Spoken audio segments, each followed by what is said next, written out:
best drivers and worst, all-way crossroads. He literally got kicked out of a Starbucks. Would I ever live in the United States? Recently, I wrapped up a 6-month trip of the United States where I traveled all across the country. So in this video, I want to give you a little bit of a dose of how a European might perceive the US. First of all, cultural shocks. So for starters, everybody smiles at you in the US and people give you random compliments on the street. I love that about the US. Another cultural shock that I experienced are the cars. All the infrastructure is centered around cars. Drive-through restaurant, drive-through cafe, drive-through shop, drive-through ATM. Another cultural shock that I encountered was whenever I went to restaurants. What is up with the waiter just literally taking your card and then taking it somewhere? I don't know where they took it. Are they like taking it to steal my data? You know, in Europe,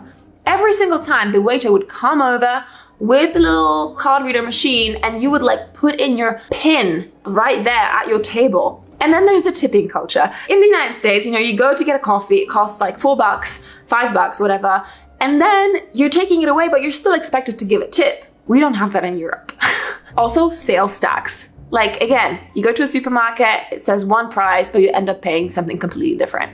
What's up with that? And Fahrenheit. Don't even get me started on Fahrenheit, on pounds, on feet, and inches. All right, let's move on to some of the differences between the United States and Europe. So first of all, in the US, it's pretty common not to know how to drive, you know, stick shift, like manual.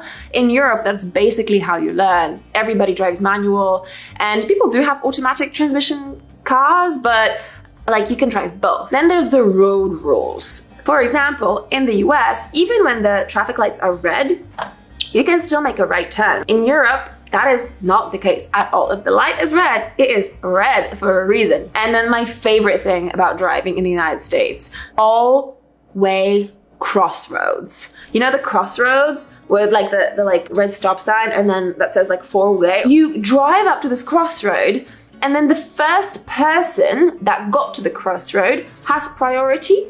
So there's 4 directions, right? And then there's 4 people competing for priority. So you gotta sit there in your car while driving and like calculate, okay, that guy was first, that woman was second, then that guy, and then I'm 4th. And then there's more cars coming. So it's super confusing. I would just like literally stand there and like wait for people to go because I had no idea what the hell was going on there. In Europe, the person that's on the right always has priority. That's it. So you don't really have to think about it very much. Another big difference between Europe and the United States is the sheer distance of everything. So back home, you know, you'd like drive to the next city and you'd be like, yeah, you know, I'm like 3 hours away, you know, I'm like 200 kilometers away, or whatever. In the US, like people don't even talk about driving in terms of hours. They're like, yeah, it's a 2-day drive. A 2-day drive? Like in Europe, that is literally like the other end of the continent. In the US, you're just like driving from one state to the next. Moving on to some of the expectations versus reality. Okay, first of all, I really thought that I would see guns absolutely everywhere.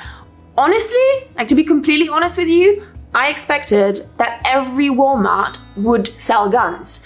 That is not true. Well, there's all kinds of sections here at this Walmart. One thing that I do not see is guns. It took me like 5 Walmarts before I actually got to the one that did have a gun section, which was really interesting. Like in Europe, you just do not see guns, ever. I also expected all the food in the States to be absolute and utter trash. It wasn't.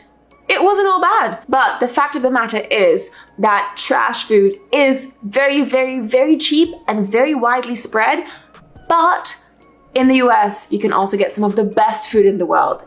It's just that it costs a little bit extra. My favorite places in the US, Montana, Wyoming, and then Central Nevada. Not Las Vegas, like the deserts of Nevada. Least favorite place in the United States, Yellowstone National Park. That place is basically just a massive glorified parking lot. Best drivers in the United States, Washington and Oregon. By and large, very polite. Worst drivers, Nevada and Montana. Oh my God. Here's a few things that I found frustrating and nice surprises in the US. So, I walk barefoot a lot of the time, and I literally got kicked out of a Starbucks for being barefoot. I'm not hurting anyone by being barefoot. And then a lot of places don't allow dogs, which is also a little bit sad because this little munchkin over here would like to go to your cafe, and he's a very good boy. A really pleasant surprise, and this was probably my favorite thing about the US, was the sheer diversity of the country. I mean, there's just so much to see. And I could pretty much wild camp in all of these amazing places in my 4x4 rig. On to the big final question, the most important of them all. Would I live there? And the answer is very simple. Yes. To me, the United States is the most beautiful country in the world. It really is. I just love it so much. I completely fell in love.